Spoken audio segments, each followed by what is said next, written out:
Good morning, everyone. Thank you very much for being here. When 50 or 100 people show up an hour from now for forum, I would appreciate your not feeling condescending and self-righteous toward them because you got up out of bed and you're here. A number of things to introduce today.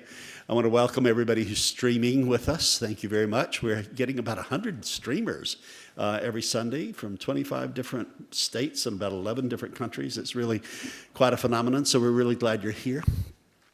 If any of you here are visiting with us, we have red welcome bags that you can get on the edge of the campus at the red welcome table. We love your being here. And we would love for you to peruse those bags and let those brochures, which describe all of our different ministries, draw you into deeper engagement at All Saints Church. We would love to have your financial contributions so that you can help us have these wonderful events at All Saints Church. And if you'd like to be on the mailing list, I send out an email blast every Thursday talking about the upcoming Sunday. There are green sheets to sign. They're on clipboards. Please fill those out, and we'd love to have you receive that. Each week we put our faith into action at All Saints Church. We don't think that worship is enough. We need to put that prayer into action. And during the Sundays in Lent, we are focusing on the peace and justice agenda of All Saints Church. And there are ways to see that agenda at the action table. But we have an action table here, and today we're focusing on economic justice and nonviolence. Now, economic justice, nonviolence, very, very, very important issue for us here at All Saints Church. And you can pick up a copy of a resolution that the vestry passed about 3 months ago. It is a meaty, wonderful resolution. And the point of your picking one up is for you to know about it and know all of the different facets of it, but most importantly, more importantly, for you to find a way to get engaged so that you can let us know how you want to be engaged in economic justice nonviolence. Now, any of us can tell you how to, the people that we can steer you to, so please let us know. Take this home and study it. Now, our action today is an action about economic justice. And we are strongly, passionately in favor of increasing the minimum wage here in Pasadena. And so we have a way for you to be in touch with your city council person, and you can write them a letter. You can also sign on to a petition. And all of this can be done at a table right here in the back of this room before you leave, or there's an action table on the lawn. And we hope that you'll take all this information and learn from it and also take action on it. I think our speakers will be speaking to the issues of Pasadena's Tale of Two Cities, which is also in your seat, and also why Pasadena needs a minimum wage. It really makes lots of sense for us to do that. We also have on sale the best-selling book of one of our presenters, The 100 Greatest Americans of the 20th Century. I heartily commend this book to you. Not only are the descriptions of the 100 best very helpful, but just to learn who made the cut is very helpful, and a very good explanation about those who it was tough to make this decision. Let me introduce Peter Dreier, and he'll introduce Mark Maier. Peter Dreier is a friend of All Saints Church. He's been here many times, spoken in the forum here. He's a great friend of mine. He is the E.P. Clapp Distinguished Professor of Politics and Director of the Urban and Environmental Policy Department at Occidental College. He joined the faculty there in 1993 after serving for 9 years as Director of Housing at the Boston Redevelopment Authority and Senior Policy Advisor to Boston Mayor Ray Flynn, a PhD from University of Chicago, BA from Syracuse. I could go on and on, but he really knows urban policy. He's a scholar, a government, has experience as a government official, a journalist. He's also an advocate and an activist. And one of the things that I love to say about Peter is that he's an active member of one of our sister congregations, faith communities here at All Saints and the Pasadena Community Jewish Temple. And so I bump into him at Rosh Hashanah and Yom Kippur, and we share the same kind of passion for justice. So without further ado, would you please warmly welcome Peter Dreier. Welcome, brother.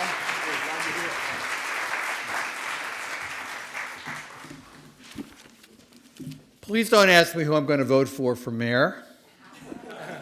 We've had enough trouble with lawsuits from the IRS.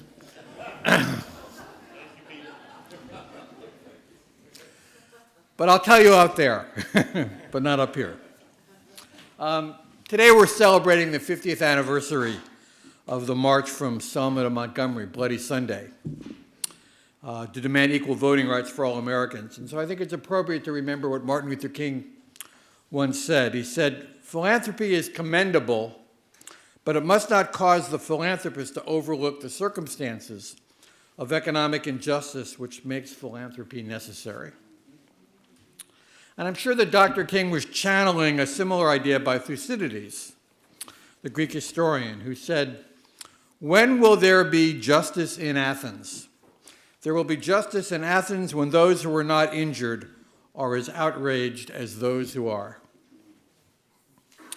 Mark Twain understood this. He was the one that coined the phrase the Gilded Age at the end of the 1800s. It was a period of increasing concentration of wealth among the privileged few and growing political influence by the robber barons, John Rockefeller, Henry Huntington, Andrew Carnegie, and people like that. It was a period of incredible suffering, and new industries, railroads, oil, steel, automobiles, meatpacking, were generating incredible riches for the privileged few, but at the expense of working people, working families, many of them immigrants who worked long hours for low pay and dangerous conditions, and included consumers who were victims of unhealthy medicines and food, as Pasadena resident Upton Sinclair illustrated in his best-selling 1906 book, The Jungle. At the time, American cities were cauldrons of problems, of sweatshops and slums and child labor and epidemics of tuberculosis and poverty. Corruption was widespread. Politicians would take money, bribes from local businesses to get monopolies. But out of that turmoil there emerged a progressive movement, a coalition of immigrants, union and workers, muckraking newspaper reporters, clergy, settlement house workers, middle-class civic reformers and suffragettes, and upper-class philanthropists. And some of those wealthy Americans, most of them college-educated women, contributed their time, their talent, and their money to improve the lives of the poor. People like Jane Addams and Lillian Wald and Florence Kelly, who founded the settlement house movement and who embraced the causes of the urban poor, public health, an end to child labor and sweatshops, housing reform to end the slums, public education, women's suffrage. In 1910, there was a strike of 20,000 female garment workers, mostly young girls, teenagers, immigrants in New York City. And many upper-class women raised money to help the strikers and their children with food and rent money. And some of those upper-class women even joined the workers on the picket lines. And one of them was Anna Morgan, the daughter of banker J.P. Morgan, the richest man in America. And she recruited her friends, other upper-class women and some men, to join her on the picket lines. And some of them came to the picket lines in their fancy clothes. And so union organizer Rose Schneiderman, who I write about in my book, referred to them as the Mink Brigade. It was through her work with these immigrant workers that a young woman named Eleanor Roosevelt was first exposed to the suffering of the poor, an experience that transformed her into a lifelong progressive. And Frances Perkins, who was a recent college graduate working for a group called the Consumer League in New York, when the Triangle Fire happened and 146 young immigrant girls were killed in New York, And that got her so inspired to fight injustice that she spent the rest of her life doing that, including being the Secretary of Labor under the New Deal, where she championed the minimum wage for the first time and workers' rights and Social Security. In this country for the past decade, we've been experiencing another Gilded Age around the country and here in Pasadena. Today, the richest 1% of all Americans control a larger share of the wealth than the bottom 90%. The super wealthy, the wealthiest 1/10 of 1%, control about 20% of the nation's wealth. For example, the 6 members of the Walton family, the heirs of Sam Walton, the founder of Walmart, those 6 members of that family own more wealth than the bottom 40% of all Americans, 130 million people. Now, why do we care how much money the Waltons or the Koch brothers or Tom Steyer or Eli Broad or Rupert Murdoch or George Soros have? We wouldn't care if they didn't use that money to gain political influence. And we probably wouldn't care if everybody had a decent standard of living. It's okay for Bill Gates to be a billionaire as long as everybody can make ends meet. That means being able to send your kids to college, pay for medical care, own a car, have access to good public transit, buy groceries, put a roof over your head, put some savings away for retirement, perhaps even take a vacation once a week. But unfortunately, for the standard of living for the vast majority of American families and the vast majority of people here in Pasadena has been declining dramatically, while the wealth of the super wealthy has been increasing. Since the recovery started 5 years ago, the top 1% have gotten 95% of all the gains in income. So it's been a recovery, but not a recovery that's been shared equally. So you might be asking, what does this have to do with Pasadena? Well, Mark and I wrote this report, which is on your seats, and it shows that Pasadena is even more unequal than the rest of the nation. It's more unequal than it was, don't read it now, but there'll be a test afterwards. It's more unequal than it was even 5 years ago. And it's one of the most unequal cities in California. For example, the richest 5% of Pasadena households have almost 1/4 of all the income in the city. In contrast, the poorest 1/5 of Pasadena households have only 2% of all the income in the city. Only in San Francisco do poor households have a smaller share of citywide income. Here's another way to look at it. The average income of the richest 5% of Pasadena households is $431,000. That's 38 times greater than the average income of the poorest 20% of households in Pasadena, which is $11,000. There's only 3 cities in California, LA, San Francisco, and Oakland, that have a wider gap between the rich and the poor. Now, obviously, this gap is part of a national trend, but there are decisions made here in Pasadena by our local businesses and by our elected officials in City Hall that have exacerbated Pasadena's economic divide. And this has to do with decisions that are made about jobs, about housing, and about our schools.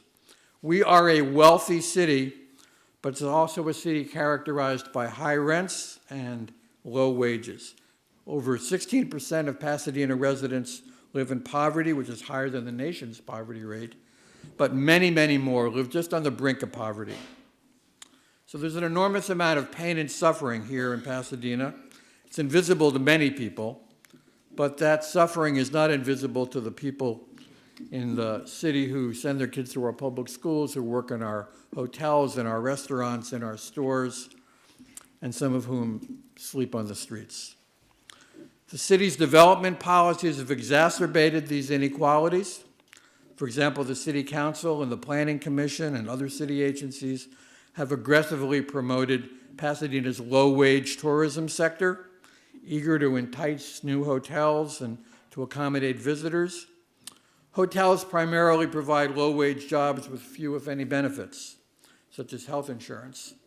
Now, Pasadena is the hottest tourist destination in Southern California. The occupancy rate of our hotels last year was close to 90%, the highest in the county. But only one Pasadena hotel, the Hilton, pays a living wage with decent health care benefits. And why is that? because it's the only hotel that's unionized with Unite Here, the hotel workers union. There are 5 new hotels in the city's development pipeline, and if approved, these hotels will create as many as 500 new jobs. But what kind of jobs will these be?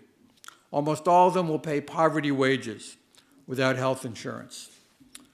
Now, a good example of this, and I've talked about this at this podium before, a good example of this misguided development priority is the current Constant Hotel, which is on the corner of Colorado and Mentor. When the construction is completed, it's now open for business. It's a 156-room luxury boutique hotel. But 3 years ago, the city council, when they approved the project, it was an empty building.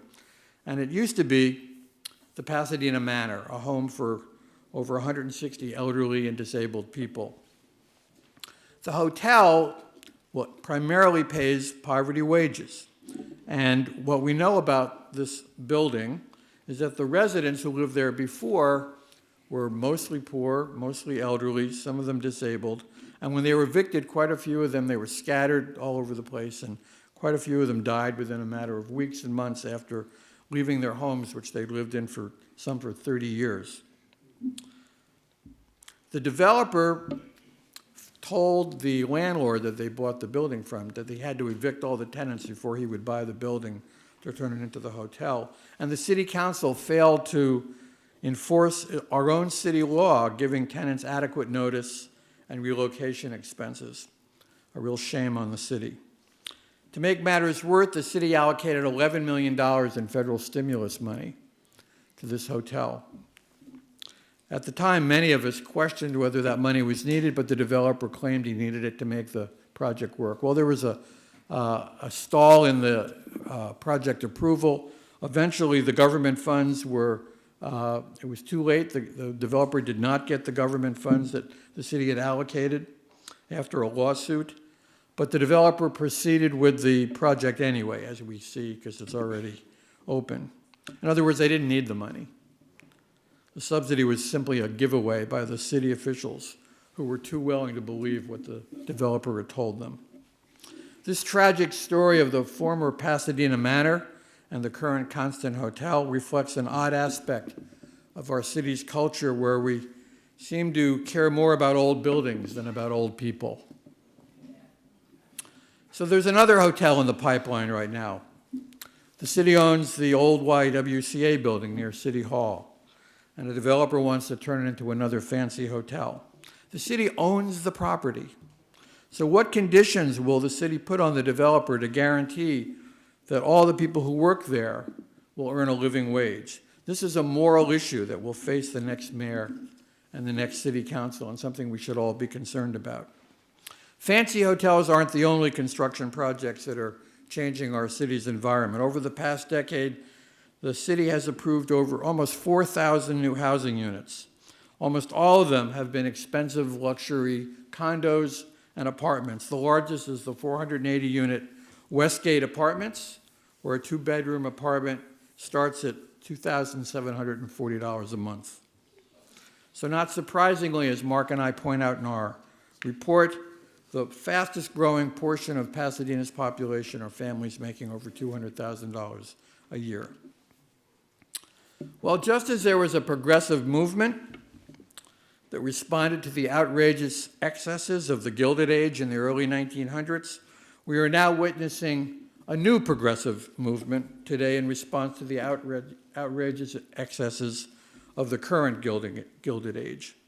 We see this in the movement of fast food workers and Walmart workers and other low-wage employees demanding a living wage in cities all over the country. We see this in the growing number of progressive mayors and city council members in Seattle and Minneapolis and New York, Jackson, Mississippi, Newark, New Jersey, my hometown, and other cities that are working to address inequality in their cities. We see this in the movement of consumers demanding healthier food and a cleaner environment. We see this in the current generation of young immigrants, the dream generation, that demanding they get the same rights and opportunities to fully participate in American society. We see this in the movement of gay and lesbian people and their straight allies demanding an end to discrimination in the growing number of states now, over 35, that have legalized same-sex marriage. We see it in the demand for equal pay for women and an end to the glass ceiling and the growing number of women who are running for and being elected to public office. We see it in the movement that began in Florida after the killing of Trayvon Martin, which has been accelerated since the murders of Michael Brown in Ferguson and Eric Garner in New York and Kendrick McDade here in Pasadena, a movement demanding an end to racial profiling by police and greater community oversight over local law enforcement. We see it in the campaigns to defend the Voting Rights Act from those who would try to weaken it, and the growing campaigns for gun control laws following the mass killings in Connecticut and Virginia and other states. And we see it in the growing efforts of our to reform our campaign finance laws and eventually overturn Citizens United, which distorts our democracy. And we are seeing a movement for progressive change here in Pasadena, a broad coalition of faith groups, community groups, labor unions, and others coming together to address our tale of two cities. They are joining forces around a progressive municipal policy agenda, and without going into too many specifics, here are some ideas which hopefully the next mayor and city council and other people of conscience will think about.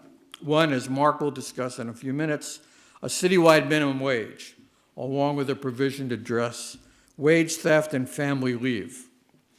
We can strengthen our inclusionary zoning law to increase the number of inclusionary units to 20%.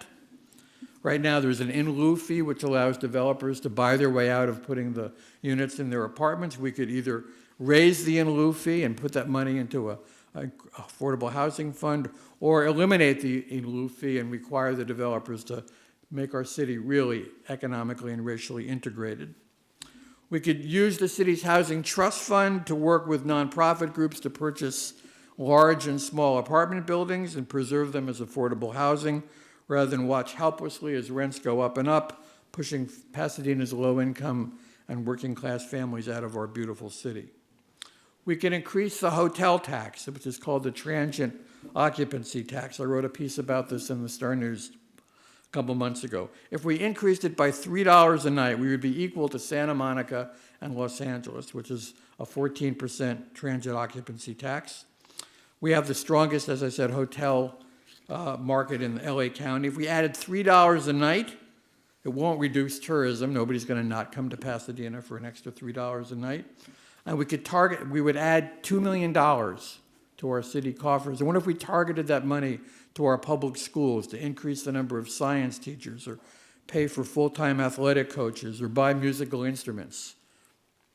I talked to the city manager, Mike Beck, a couple weeks ago, and he told me he thinks this is a bad idea, increase in the transit occupancy tax. I said, why? He said, well, we did a study about this a year ago, and we thought it was a bad idea. I said, can you send me the study? He said, sure, I'd love to. I called him a week later. I said, where's the study? He says, I'm looking for it. I said, you're also looking for $6 million that was embezzled from the city.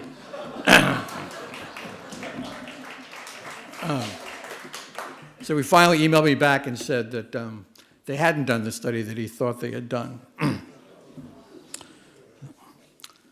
One of Pasadena's biggest employers is the Huntington Hospital. But the quality of patient care at that hospital has been declining because of the way the hospital management mistreats and understaffs its nurses. The nurses at that hospital are now fighting back, not to increase their pay, but to improve patient care. They filed for an election to see if a majority of the nurses want to have a collective voice to deal with the management. And a growing number of, including yours here at All Saints, and clergy and elected officials and civic leaders are now urging Huntington to stop spending about $1,000 an hour to hire union-busting consultants, and instead to sit down, talk to, and negotiate with the nurses. And Jennifer Suh, who is an organizer with the California Nurses Association, is here at the church today, and she's happy to talk to you about that campaign. So to end, I'd say we're lucky to live here in Pasadena. It's a beautiful city with great institutions and a wonderful, livable way of life, but we have to ask, livable for whom? Livable for whom? We have two things missing in this beautiful city. One is a citywide organizing campaign group that will bring together all faiths, all races, all neighborhoods. It can speak on behalf of Pasadena's low-income and working-class residents. To be effective, we need an ongoing organization with 1 or 2 or maybe 3 full-time organizers. Why isn't the Pasadena Community Foundation and other local philanthropic groups helping to fund a group that will serve as the voice for those who are now voiceless? And second and finally, we need Pasadena's professional and affluent people of conscience to take a stand, just like progressives like Jane Addams and Eleanor Roosevelt and Anne Morgan did during the progressive era. To paraphrase Thucydides, when will there be justice in Pasadena? There will be justice in Pasadena when those who are not injured are as outraged as those who are.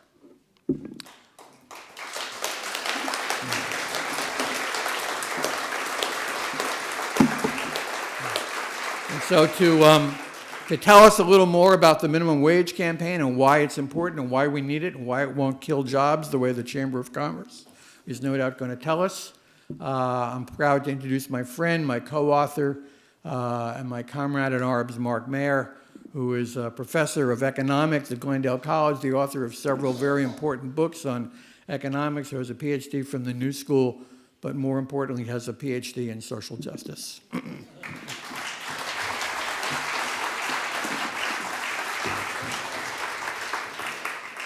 Thanks, Peter. I want to try to end a little early so we have time for questions and discussion. And also, I want to make sure that you have a chance to meet 2 wonderful people who are here. Peter mentioned Jennifer Sue, who's sitting over here, and Rachel Torres, who's sitting next to her.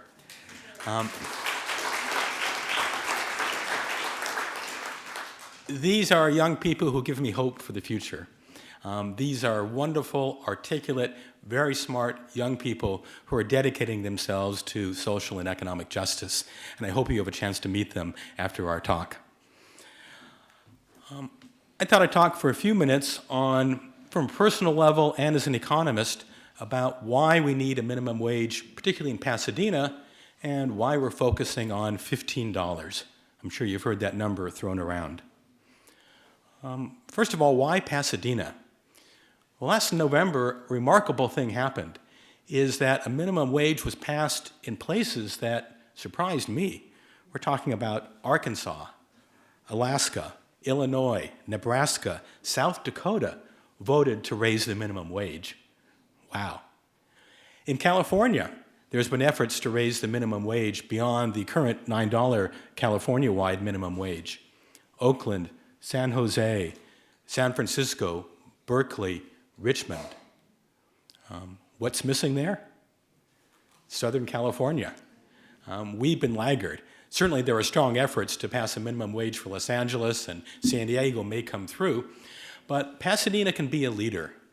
We're the cultural, we're the political leader of the San Gabriel Valley. As Peter described, we are, on one hand, a wealthy city. We're a city that also has the other end of the spectrum, but we can certainly be a leader in pushing for a minimum wage.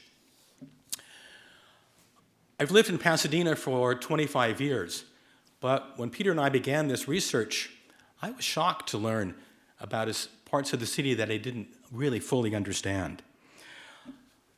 There are enormous numbers of people who earn less than $15 an hour in Pasadena.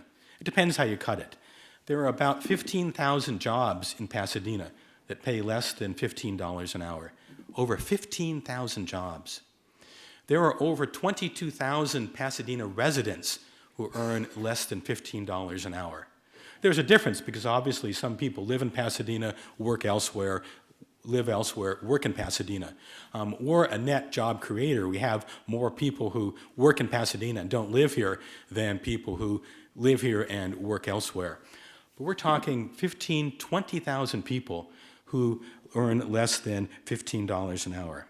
Or to put it another way, about 20% of the households in Pasadena live on less than $25,000 a year. 20%, that's 11,000 households. And that number has been growing since the Great Recession. Tremendous numbers of people could benefit in Pasadena if we could increase the minimum wage. Why $15 as a target?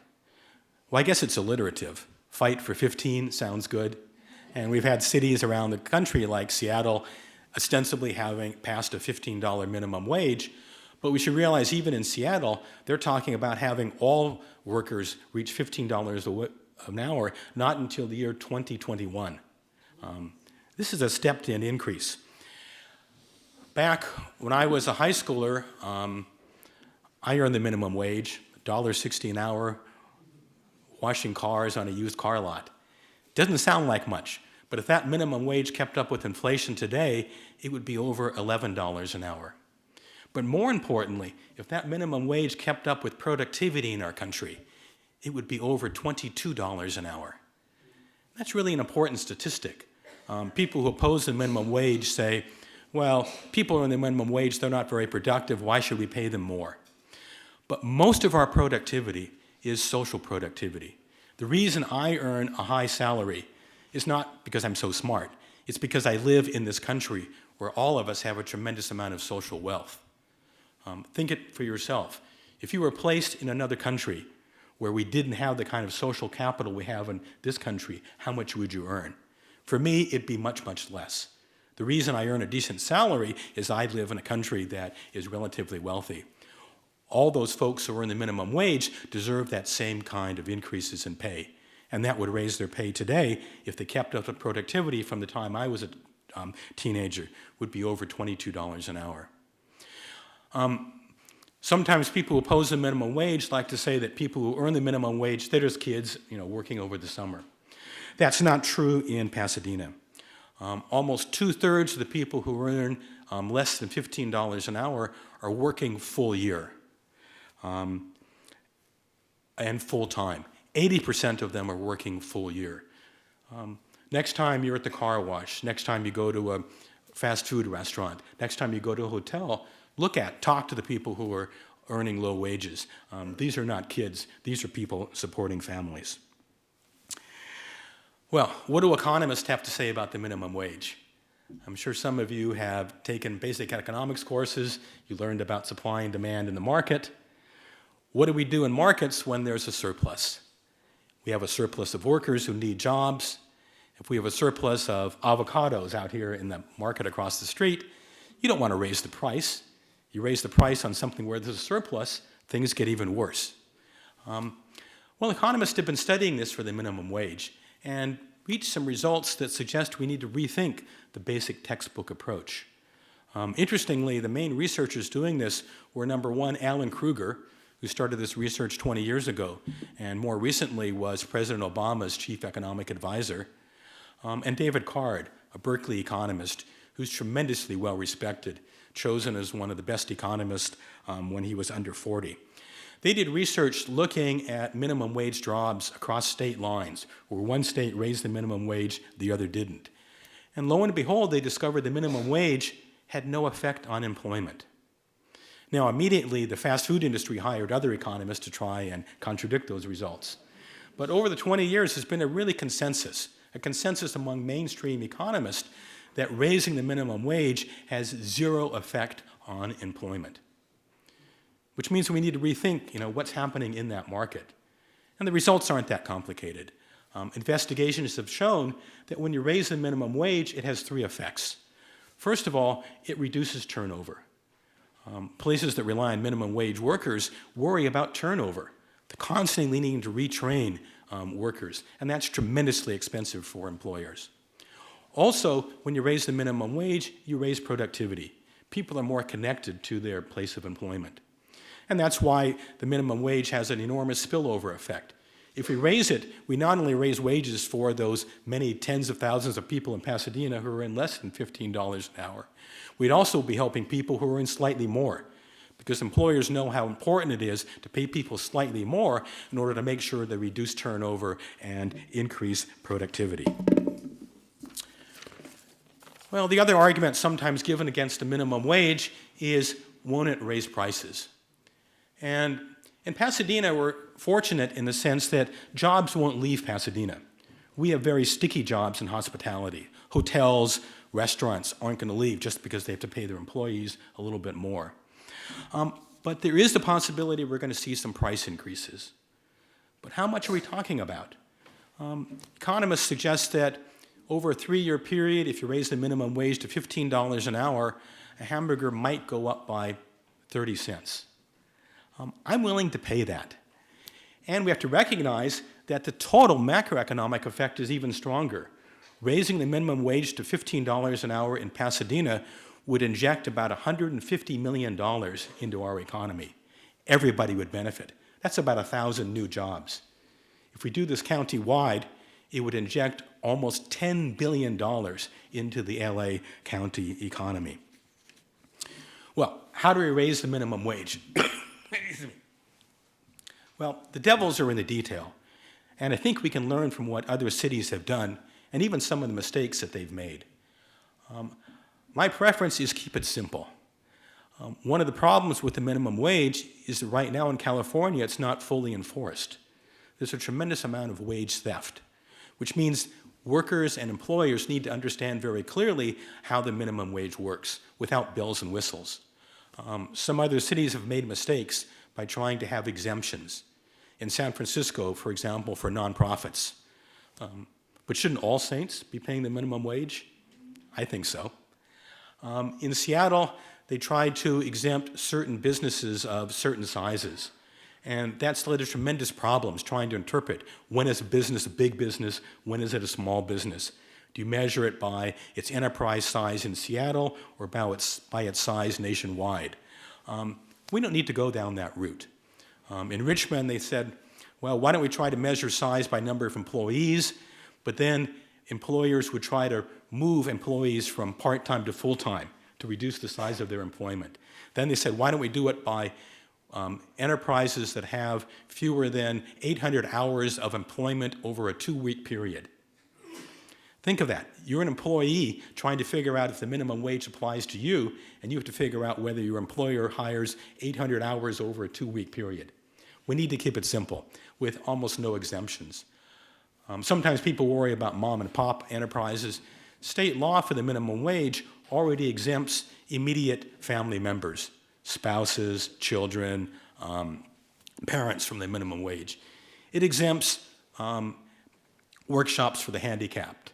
It exempts certain kinds of apprenticeship programs. We could certainly include those. What I suggest we need to do is to begin with a minimum wage law that already exists in Pasadena. Contractors with the city already need to pay their employees $12.60 an hour. So our recommendation is we start with that. Immediately apply that $12.60 an hour to all employers in Pasadena. And then move towards $15 as soon as possible, and then from there on have a cost of living increase added onto it. We're really eager to hear your responses and your questions. What do we need to do to bring about this kind of change in Pasadena? Ed says we need to turn into pumpkins at 11 o'clock promptly, so that gives us 8 minutes, I think, for questions and discussions for Peter or for me. Thanks, Peter and Mark. So let's get the microphones to you, please. I'm going to scoot out at 5 till because I have to lead the meditation today. But I'll go ahead and answer the first question. Yes, we do pay $15 minimum wage at All Saints Church. So I want to make sure that's taken care of. That's one of the increases in our budget every year, but we make sure that that has always been taken care of since we went across the street and lobbied for a living wage across the street. We decided we better pay the living wage here. I think this is the first or second year of my tenure. Questions? Come on, yeah, there we go. Here's the first one. Thank you, Lisa.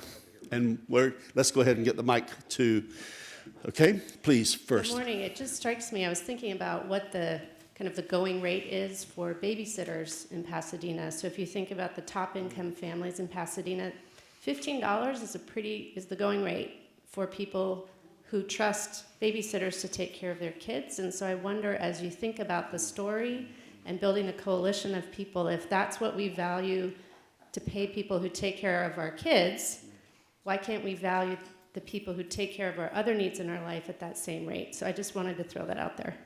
Thanks. We just added that to the talking points. Yeah. Thanks. Yeah, the point is, I think, for the city council to understand that if the minimum wage gets raised, it brings a lot more money into the city. I think it's an incredibly, incredibly good talking point for city councils. Thank you. Other comments? Scott, right here. And then Betsy's right next to him. Go ahead, Scott. I was speaking to the Chamber of Commerce a few months ago, and they said that they don't mind raising the minimum wage, is that we can't do it immediately. So this jump from $9 to $12.60 seems like a rather significant jump if you've got several employees. Is there talk about, $10.50, $11, and then moving forward that way? I'm just thinking you're going to get a bunch of blowback from the chambers. Well, we're already getting blowback from the chambers. The chambers already has already met with the city council and the mayor to try to persuade them this is a bad idea. The Smith brothers that own the Parkway Grill are leading that fight against the minimum wage. I no longer go to their restaurants. It needs to be phased in some way, so you're right. It doesn't have to be 15 right away, just like Mark said in Seattle. But it's not true that the Chamber of Commerce is reluctantly supportive, that they're actively opposing it. And we have to actively oppose them. Oakland just last month went to $12.25. State of Washington is considering $12. So I don't think $12.60 is out of the picture at all right now. One of the things you pointed out was that there isn't enough affordable housing. There are some incentives to put affordable units in housing, but, well, I live in Hollywood, and there's a lot of building going on, and it's almost all luxury living at its finest with spas and marble countertops and things like that. How can we get housing that people can afford? Let's call it adequate housing. Well, as I mentioned in my remarks, two things. We could strengthen the city's inclusionary zoning law, and secondly, we can't build our way out of this problem. There are about 55% of the people in Pasadena rent. There are a lot of apartment buildings in Pasadena. The rents are going up really, really quickly because when a new building comes up like the Westgate and charges almost $3,000 a month, the other landlords say they're getting $3,000 a month. We're going to raise our rents. And so the way to solve that problem is to take some of the rental housing in the city out of the speculative marketplace and sell it to nonprofit groups. The city, this is done all over the country, and the city could partner with a number of really good, very effective nonprofit groups, purchase these apartment buildings and turn them into a permanently affordable housing. Not public housing, not housing that's 100% poor people, but housing that would be mixed income. So that's a good segue. I'm a project manager for Heritage Housing Partners in Pasadena, and we do for sale affordable housing for moderate and low income and workforce families. And we have a point system where if you're a resident of Pasadena, you get first dibs on the unit. If you work in Pasadena, you get second dibs. And the whole point is if you put someone in a home that they own, they're going to invest in their community more. How long is your waiting list? We're actually working right now to build a waiting list and become more known in Pasadena. So that's why I came to make us more known. Yeah, there's a development, a former student of mine runs a nonprofit development group in Boyle Heights called the East Los Angeles Community Corporation. They just put 39 affordable housing units on the market. They had 4,000 people on their waiting list. Right, that's how bad the situation is. Hi, I just wanted to say that I'm glad that you addressed the new hotel, the Dustin D2 Constance. It's a terrible name, by the way. So a couple of times that I went in there, it seemed completely empty. And it's just like what happened to Paseo, Colorado. It's just like there's hardly money making there. And I heard that the swimming pool wasn't even done after they opened. So just wanted to thank you for addressing that, because I really felt sad about what happened to the residents and the rest of the stores that were next to it. We never see them again, so I don't know where they went. And I was wondering if you have addressed the film industry. There's a lot of filming here in Pasadena, And I was wondering, how come there's no businesses that have to do with television and film here? There are no jobs. There's just more luxury apartments that I can't even afford with a roommate. So just wondering about that. Well, I know there's a lot of films made in Pasadena, because you can see the streets blocked off all the time when they're making commercials, TV shows, and films. And Pasadena does have the potential to be kind of back office space for the film industry, where a lot of the editing goes on. But most of the production mostly goes on in Burbank and Glendale and parts of Los Angeles. And LA is worried about losing a lot of that business right now. Last question. You stated in the yellow sheet that over 1/4 of Pasadena renters spend more than 50% of their income on rent. I'm assuming that 1/4 of the renters, like 25% of the people who rent in Pasadena, which means it's including people who are not considered poor. Is that correct? Yeah, in our study, we look at what percentage of people at different income groups. So overall, Pasadena's spend about 30% of their income to keep a roof over their head. But among the people at the bottom, the poorest, they spend 50, 60, some spend 70% of their income just to put a roof over their head. And if they're paying that much money to the landlord, they're not spending it in the stores. They're not spending it in the local economy. So the poorer you are, the more likely you are to spend 50, 60, 70% of your income for rent. But lots of middle-class families that are trying to rent an apartment here in Pasadena are also spending 30, 40, 50% of their income for rent. I mean, a $3,000 a month apartment is a big chunk of somebody's income if they're a school teacher or a nurse or a stenographer or a secretary or somebody that works.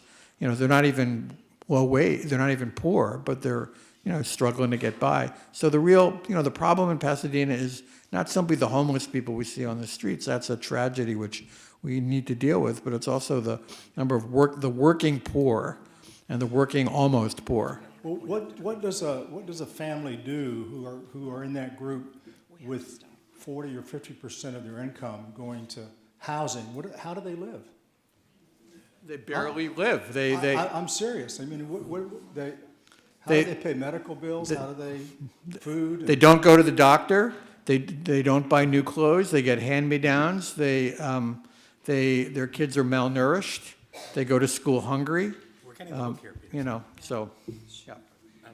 No, it's not a hook. It's just the sad reality that we have run out of time. If you haven't been to church yet, the gospel today is Jesus casting the money changers out of the temple with righteous indignation. I want to encourage all of us to take what we've heard today, use that righteous indignation, network with these folks, meet the women over there, talk to this woman over here, and find a way to make a difference. And thank our presenters today. Thank you so much.